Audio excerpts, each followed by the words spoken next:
आज का जो टॉपिक है वो है स्वप्न अवस्था। आपको सबको अनुभव तो है ही है कि आप स्वप्न देखते ही हैं। कोई कोई लोग बोलते हैं कि उनको स्वप्न देखने का अनुभव नहीं है। तो ज़्यादातर क्या होता है कि जो थोड़ा शारीरिक स्तर के लोग रहते हैं, चूंकि वो शारीरिक स्तर पर जीते हैं और शारीरिक कार्य ज़्यादा करते हैं, तो जो अक्सर थकान में होते हैं और मानसिक विकास ना होने की वजह से उनको स्वप्न उतने थोड़े त्वरा में नहीं चलते हैं, उतनी जोर वारे नहीं चलते हैं। तो उनको जो है वो स्वप्न याद कम रहते हैं या नहीं रहते हैं। अच्छे खासे आदमी को भी स्वप्न जब वो उठता है, जागता है, तो अक्सर वो थोड़ा बहुत आखिरी आखिरी वाला हिस्सा ही याद रहता है ज़्यादातर।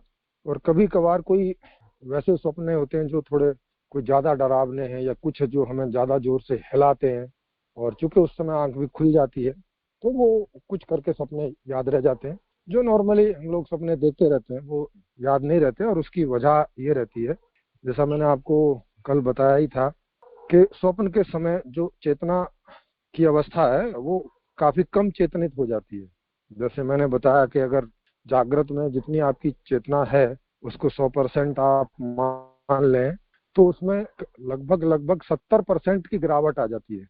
चेतना का स्तर 70% गिर जाता है, तब स्वप्न में प्रवेश होता है, तब वो स्वप्न बन जाती है। तो उसमें चूंकि ये आपको बाद में जब आप समझ और याददाश्त वाले टॉपिक पर आएंगे तो आपको मालूम चलेगा कि याददाश्त में इस चेतना के स्तर का बहुत बड़ा रोल होता है। जागृत अवस्था जितनी ज्यादा होगी, मतलब जो चेतनिक अवस्था है आपकी, उसमें जितनी ज्यादा होगी उतनी मेमोरी भी शार्प होती है और उतनी अंडरस्टैंडिंग भी शार्प होती है। उस पर इसका फर्क पड़ता है। जितनी कम होगी उतना वो चीजें मेमोराइज नहीं होती है, मेमोरी में नहीं जाती है। या ऐसा आप समझो कि मेमोरी का जो फंक्शन है हमारे अंदर, वो उतनी चेतना के उतने लेवल पर काम नहीं करता है ठीक से। वो एक फ्लो में काम करता रहता है बहुत थोड़े उसमें। जैसे आपने लैपटॉप देखा होगा, और जब उसको स्लीपिंग मोड में कर देते हैं तो स्लीपिंग मोड में वो उतनी ऊर्जा की उसको जरूरत नहीं होती, क्योंकि उतना काम नहीं कर रहा होता। उसके लैपटॉप के बहुत सारे जो अंदर अंग उपांग हैं वो सो जाते हैं, बस कोई नेसेसरी जो है वो चीजें काम करती रहती हैं, उसको बस अवेकन जैसा रखती हैं कि ठीक है आपने कोई ऐप खोल रखी है, वो खुली हुई अवस्था में पड़ी रहेगी। इस तरह का चीजें, इस तरह की चीजें होती रहती हैं, लेकिन वहाँ कोई फंक्शन नहीं होता, वो कुछ रिकॉर्ड नहीं करती या ऐसा कुछ नहीं करता है। तो इन सब चीजों के फर्क पड़ते हैं। तो चेतना के स्तर जो है वो इस पर फर्क डालता है। जो हमारे अंदर जो अंतःकरण का प्रोसेस है, मन बुद्धि चित्त और अहंकार का। और बाहर तो आप देखते ही हैं, जब आदमी सो जाता है तो बाहर की जो ज्ञानेंद्रिया कर्मेंद्रिया वो तो पूरी तरह से शट डाउन मार जाती हैं।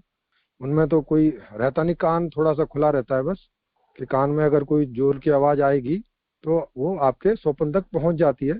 बहुत मामूली सा वो खुला रहता है। या कोई आपको छुएगा, टच करेगा, थोड़ा जोर से हिलाएगा, तो तब आपके वहां अंदर तक वो पहुंचती है। ऐसे नहीं जैसे जागृत में कोई जरा भी छू दे तो आपको मालूम चल जाता है, कोई जरा भी हल्की सी भी आवाज में आपका नाम पुकारे तो आपको पता चल जाता है। तो ये चेतना के स्तर की वजह से ऐसा होता है। इसीलिए जब आप सुसुप्ति में जाते हैं तो मेमोरी बिल्कुल शट डाउन मार जाती है, क्योंकि वहां लगभग 5% की चेतना रहती है, और इसलिए वहां कोई स्वप्न नहीं चलता। क्योंकि मेमोरी मेमोरी की वजह से ही स्वप्न चलता है, मेमोरी से जो याद आती रहती है उसकी वजह से। तो चूंकि मेमोरी उतनी ऊर्जा में काम नहीं कर सकती, उतनी चेतना की स्थिति में काम नहीं कर सकती, तो वो स्थिर रहती है, मतलब बस बंद रहती है। जब चेतना का स्तर बढ़ेगा तो वो काम करना शुरू करेगी। तो वैसे ही जब कंप्यूटर को आप उसकी स्क्रीन खोलोगे तो वो काम करना शुरू कर देती है, जो कई सारे अंग उसके सो जाते हैं। तो ऐसे करके सॉफ्टवेयर ही वो बनाया होता है, ऑप्टिमाइज किया होता है कि कब कितनी ऊर्जा की कम खपत हो, ये वगैरह वगैरह, ऐसा पूरा सॉफ्टवेराइज ही किया रहता है हार्डवेयर को। तो वैसे ही हमारा ये जो शरीर है, हमारा ये जो अंदर पूरा हार्डवेयर सॉफ्टवेयर है, ये सब इसी हिसाब से डिजाइंड है। और जब आप इसकी साधना की प्रक्रिया में जाओगे तो आपको ये सब चीजें एक्सपीरियंस होंगी। अभी आप अपनी मेमोरी के आधार से इन चीजों को एक्सपीरियंस, जो आपको कुछ याद होंगी उसके आधार से इसको कंफर्म करते रह सकते हो, समझते रह सकते हो। तो स्वप्न का मतलब आप देखते ही हो कि जब आप अंतर स्वप्न में जाते हो तो वहां भी आप कभी कभी या ज्यादातर जिनको स्वप्न याद रहते हैं, तो वहां पर भी वो अपने आप को एक ऐसी बॉडी जैसी में पाते हैं जैसे यहाँ एक बॉडी है। अगर कभी वहाँ ध्यान जाता है, कई बार तो वहाँ ध्यान जाता नहीं है और हम विषयों में ही रमे होते हैं, कोई भी जो हमारे सामने विषय होता है उसी में रमे होते हैं। वहाँ हम ऐसे नहीं देखते कि हमारे हाथ भी हैं पैर भी हैं क्या है, लेकिन कभी भागना होता है, कभी कुछ करना होता है, तो पता चलता है कि वहां भी एक ऐसा शरीर जैसा अनुभव होता है। और वहां ये स्थूल तो होता नहीं, आप समझते ही हो, क्योंकि स्वप्न आपके अंदर चलता है। ऐसे बाहर तो, बाहर का जो स्पेस है इसमें तो चलता नहीं, आपके अंदर में जो स्पेस है उसी में चलता है। तो एक तो ये आपका व्यक्तिगत प्लेटफॉर्म है, ये बाहर की तरह सार्वजनिक नहीं है कि यहाँ आप भी रहते हैं, मैं भी रहता हूँ, आप भी एग्जिस्ट करते हैं, मैं भी एग्जिस्ट करता हूँ। लेकिन मेरे अंदर जो स्वप्न चलेगा वो मेरा ही प्लेटफॉर्म है, उसमें मैं और बाकी जो भी कुछ है वो सब कल्पना से बना होता है, वो सब तेज से बना होता है, वो सारा प्रकाश से बना होता है, प्रकाश के कणों से बना होता है। जब आप इसकी साधना में जाएंगे और स्वप्न के प्रोसेस को स्लो करके देखेंगे तो आप देखोगे कि प्रकाश के कणों से वहाँ जो चित्र हैं, जो 3D पूरा सारी चीजें हो रही हैं, वो प्रकाश के कणों से बनती और बिगड़ती हुई आपको मालूम चलेगी।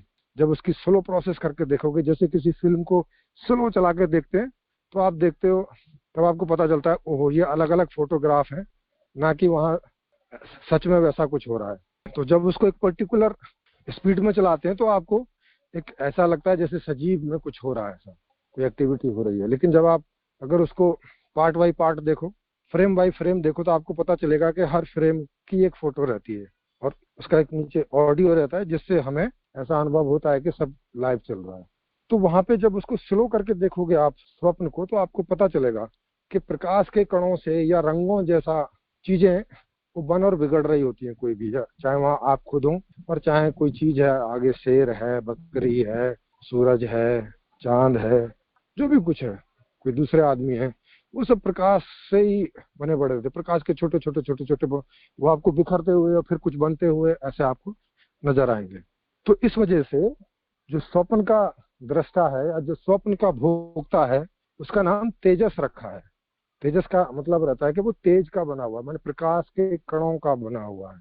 और इसको सूक्ष्म करके भी, अगर इस उपनिषद में जाएंगे तो उसने इसको सूक्ष्म बोला। सूक्ष्म का मतलब है कि स्थूल नहीं है, जैसे ये आपकी स्थूल बॉडी होती है, ठोस, ऐसा करके वहाँ वो कुछ है नहीं, वैसे बिखर जाता है फिर बन जाता है।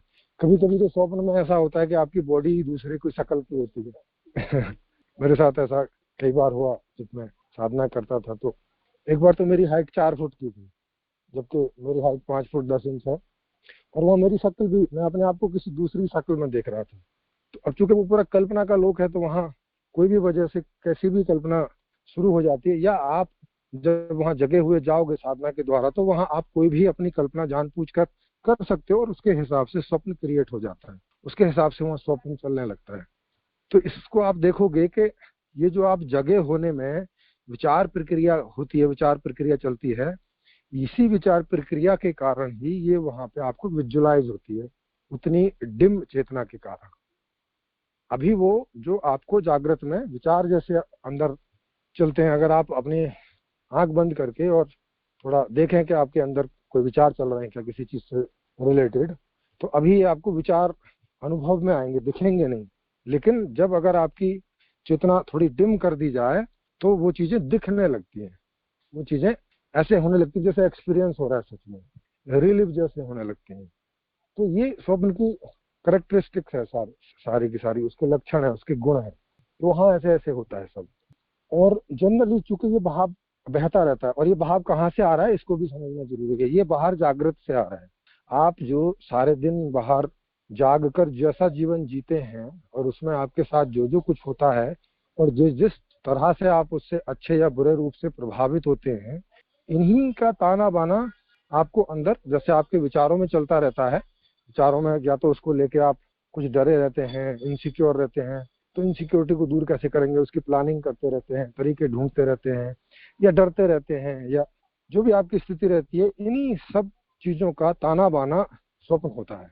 इसीलिए आपने देखा होगा कि कई बार, और फिल्मों में भी दिखाते ही हैं, आपने फिल्में तो देखी ही होंगी, उसमें आदमी अचानक स्वप्न देख रहा है और पसीने पसीने हो गया, अंदर कोई बड़ा भयंकर टाइप का प्रश्न वो स्वप्न चल रहा है, और घबरा गया और घबरा के उठ गया, देखा पूरा सांस चली हुई है बुरी तरह से, दिल धड़क रहा है जोरों से, पसीने आए हुए हैं, और ऐसी अजीब सी स्थिति हो जाती है।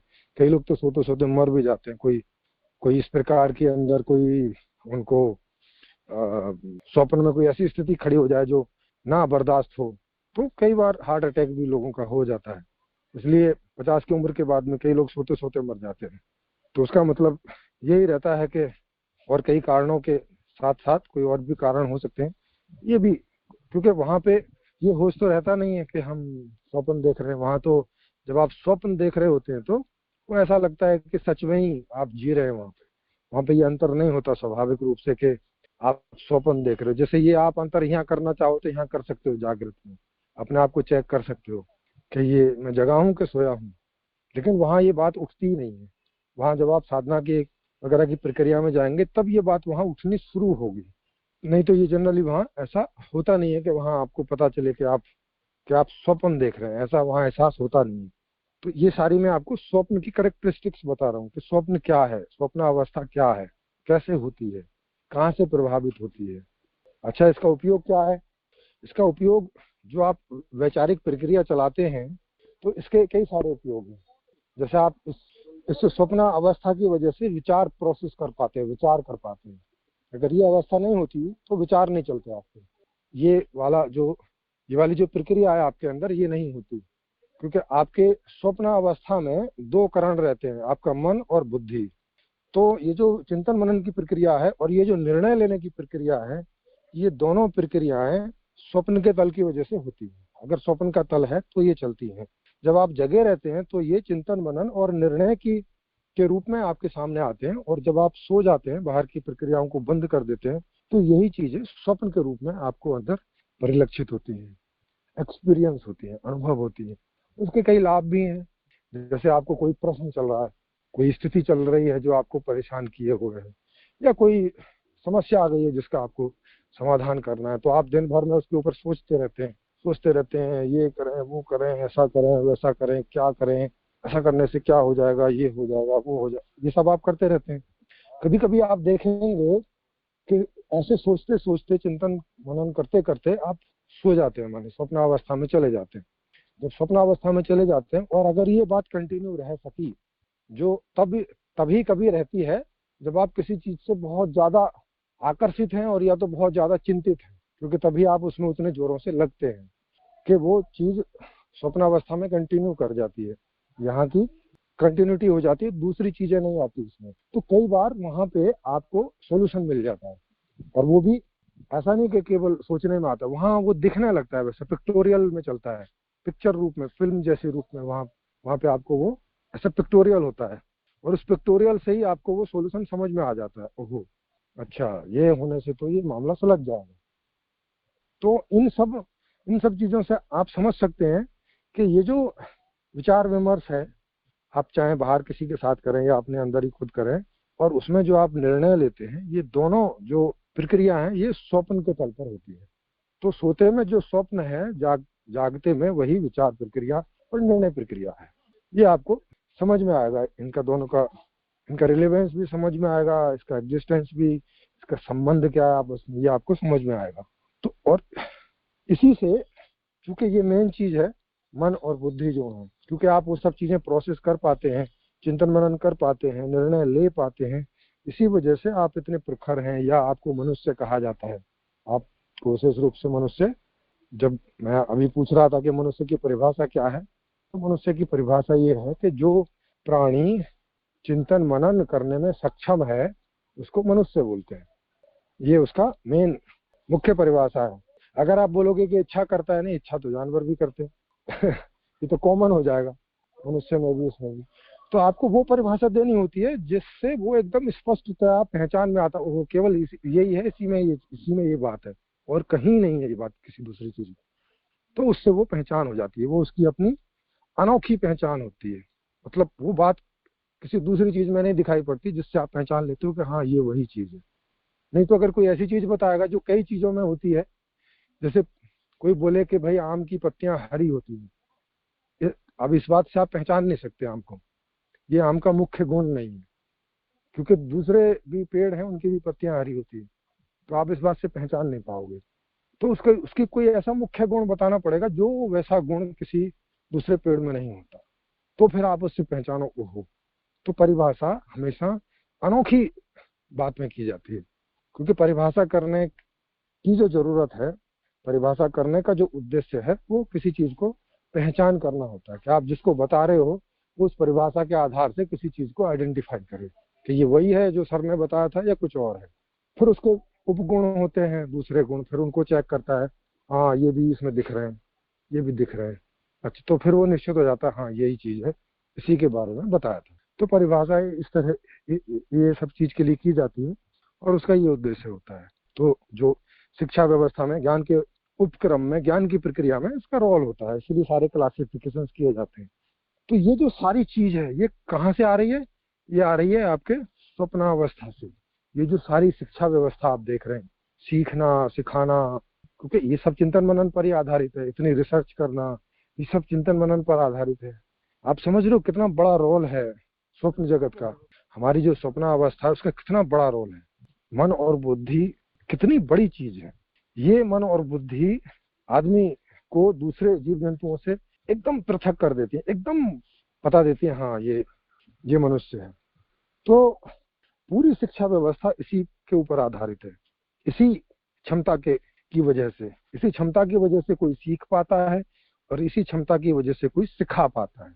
तो अध्ययन करना और अध्यापन करना ये हमारे जो दूसरी स्वप्नावस्था है इसके कारण हो पाता है। तो ये जिसकी जितनी ज्यादा डेवलप होगी उसका सीखना और सिखाना उतना ज्यादा और उतनी तेजी से होता है। और जिस विषय में इंटरेस्टेड होगा तो उस विषय में उसका सीखना सिखाना स्वाभाविक रूप से चलेगा। अगर व्यवस्था बढ़िया है तो वो उसी तरफ गति करेगा स्वाभाविक रूप से, क्योंकि आदमी स्वाभाविक रूप से ही गति करना चाहता है, उसी से उसको सुख होता है। वो स्वाभाविक रूप से सुख पाना चाहता है, स्वाभाविक रूप से ज्ञान पाना चाहता है, स्वाभाविक रूप से कर्म करना चाहता है, स्वाभाविक रूप से भोगों को पाना चाहता है। तो स्वाभाविक रूप से ज्ञान जो पाने की बात है उसमें जो मुख्य टूल है वो है स्वप्नावस्था। अब देखें, स्वप्नावस्था जितनी ज्यादा चिंतित होगी सीखना सिखाना उतना ही मुश्किल होता है, क्योंकि अंदर उसमें अशांति है, अंदर परेशानी है, तो वो व्यवस्था ठीक से काम नहीं कर पाती, चिंतन मनन नहीं कर पाती, चीजों को बिना डिस्टरबेंस के देख नहीं पाती, सुन नहीं पाती, उसको समझ नहीं पाती। अगर आपकी स्वप्नावस्था डेवलप भी है और अगर खराब व्यवस्था में चिंतित हो रखी है, आपके आसपास स्थिति परिस्थितियां ऐसी हो रखी हैं कि वो आपको चिंता में डाले हुए हैं, आपको परेशानी में डाले हुए हैं, आपको इनसिक्योरिटी में डाले हुए हैं, आप हमेशा उद्वेलित रहते हो, जूझ रहे हो स्थितियों परिस्थितियों से, दुखों से, तो क्या कर रहे हो आप? अपनी उस अवस्था को एंगेज किए हुए हो उस प्रकार की चीजों में। तो एक्चुअल में उसका जो रोल है वो रोल नहीं ठीक से हो पाता। वो रोल क्या है? वो रोल है चिंतन का, मनन का, डिसीजन मेकिंग का, सीखने का, सिखाने का, जानने का, जनाने का। समझ रहे हैं कितना बड़ा रोल है ये। इसीलिए बच्चे आराम से कोई चीजों को सीख लेते हैं। क्यों सीख लेते हैं? क्योंकि अभी वहाँ कोई प्रॉब्लम नहीं है। लेकिन बड़े होके हमें बहुत सारी चिंताएं और बहुत सारा सब कुछ होने लगता है, तो वो अवस्था नहीं रह जाती हमारे अंतःकरण की। तो ये प्रक्रियाएं वैसे निर्बाध रूप से नहीं चल पाती जैसे कि बचपन में चलती हैं और एक लेवल तक चलती हैं, 20 साल की अवस्था तक, 25 साल की अवस्था तक। तो इसलिए जरूरी है कि अगर बच्चों को आप कोई समस्या ना होने दें, खाने की, पीने की, रहने की, जैसा वो जीवन जीना चाहते हैं वैसा उन्हें मिल रहा है, तो ये उनके लिए सर्वाधिक अनुकूल होगा सीखने के लिए। वो जो भी सीखना चाहें स्वभाव के अनुसार उतने को, जितनी भी उनकी सामर्थ्य होती होगी, अपनी पूरी सामर्थ्य में वो उस चीज को सीख पाएंगे। और टीचर अगर वो भी स्वाभाविक आधार पर ही उनको कर्म का करने का मिला है तो वो भी अपनी मैक्सिमम पोटेंशियल से, मैक्सिमम क्षमता से सिखा रहे होंगे। और चूंकि दोनों की स्वाभाविक है तो दोनों एंजॉय में कर रहे होंगे, सीखने वाला भी और सिखाने वाला भी। तो ये जो सीखने और सिखाने का कर्म हो रहा होगा ये इसी स्वप्ना अवस्था पर आधारित है। स्वप्ना अवस्था जो है वो उसके लिए बेस है, जैसे ये जागृत अवस्था बेस है भोगने के लिए, कुछ करने के लिए, कुछ जानने के लिए, ऐसे बाहर की चीजों को कांटेक्ट करने के लिए। क्योंकि अगर आपका शरीर जगा होगा तो आपकी आंख काम करेगी, कान काम करेंगे, ये सब, और इनसे आप बाहर से चीजें अंदर लेके जाते हो और फिर अंदर प्रोसेस करते हो उन्हें। जैसे आपने देखा आंख से, ओहो ये आम का पेड़ है, क्योंकि वो परिभाषा आपके अंदर डली है और जो आपकी स्वप्ना अवस्था है, जो आपका मन और बुद्धि है, वो उसको प्रोसेस करके बता रहा है कि ये इस परिभाषा से मिलता जुलता है। तो ये आपको कैसे पता चल रहा है? ये पता चल रहा है मेमोरी में जो चीज आपके अपलोड हो रखी है, जो आपको सिखा रखी है, जो बता रखी है। बचपन में बताती है ना मम्मी, बेटा ये तेरे पापा हैं, ये तेरे दादा हैं, ये दादी हैं, ये बुआ है, ये है, वो है। और एक बार में नहीं, उसको आता पकड़ में। जब उसको बताती है तो कई बार रिपीट भी करता है। अब उसको बोलो ये तेरी बुआ है, तो वो कई बार बोलता है बुआ बुआ बुआ। ऐसे करके ये उसकी मेमोरी में जाके बनती है, और धीरे धीरे वो उसको पहले रूप के द्वारा, फिर दूसरी बातों के द्वारा, फिर उसके अच्छे व्यवहार से, ऐसे ऐसे उसके उसकी उसका एक प्रोफाइल बनता चला जाता है उसके अंदर। बुआ का प्रोफाइल, दादा का प्रोफाइल, दादी का प्रोफाइल। ये कहाँ बन रहा है? ये स्टोर हो रहा है अंदर स्मृति में, जो कि सुसुप्ति में एग्जिस्ट करती है। लेकिन ये फंक्शन कहाँ हो रहा है? फंक्शन हो रहा है स्वप्नावस्था में। जो स्वप्न की अवस्था है, उस प्लेटफॉर्म का यूज हो रहा है इसको प्रोसेस करने में। कि बाहर से कोई आंख ने कुछ चीज देखी, अंदर गई मेमोरी में, वो कहाँ किस चीज से मैच कर रही है, उस बात को निकाला और आपको करंट में दी जानकारी। अच्छा ये आम जैसा है, अच्छा ये तो विनीत है, अच्छा ये तो राकेश है। तो आप चीजों को, अगर आपने वो चीजें देख ली हैं, तो आप उनको उनके नाम के साथ, उन चीजों के साथ एसोसिएट करके अपनी मेमोरी में रखते हो। लेकिन इसको प्रोसेस कौन करता है? प्रोसेस करता है इसको आपका मन। और प्रोसेस कर और उस बारे में डिसीजन मेकिंग कौन करता है कि ये क्या है? ये बुद्धि का काम है। तो ये जो मन और बुद्धि तो टूल है, इनका बहुत बड़ा रोल है आपके अंदर। अब आप समझ सकते हो कि सीखने सिखाने से कितना बड़ा अंतर आता है। माने पशु पक्षियों में और मनुष्य में जो बहुत बड़ा अंतर आपको दिखता है, ये इतना बड़ा अंतर का जो मूल भेद है, जो मूल आधार है, वो है आपके अंदर इतनी उन्नत अवस्था का मन और बुद्धि होना। एक शब्द में बोले तो आपकी स्वप्न अवस्था का उन्नत होना पशु पक्षियों की अपेक्षा में। उस वजह से, और उसी वजह से आपकी जाति का जो नाम है, ये मनुष्य जाति है। मनु धन अस्य। मनु अस्य का मतलब मन का, ऐसा जीव जिसका मन विशेष है। जैसे जो कंप्यूटर बहुत अच्छा प्रोसेस करता है, उसका प्रोसेसर आप देखते हो मोबाइल का, इसका प्रोसेसर इतने क्वालकॉम है, उसका प्रोसेसर इतने क्वालकॉम, इतने हर्ट्ज पे काम करता है।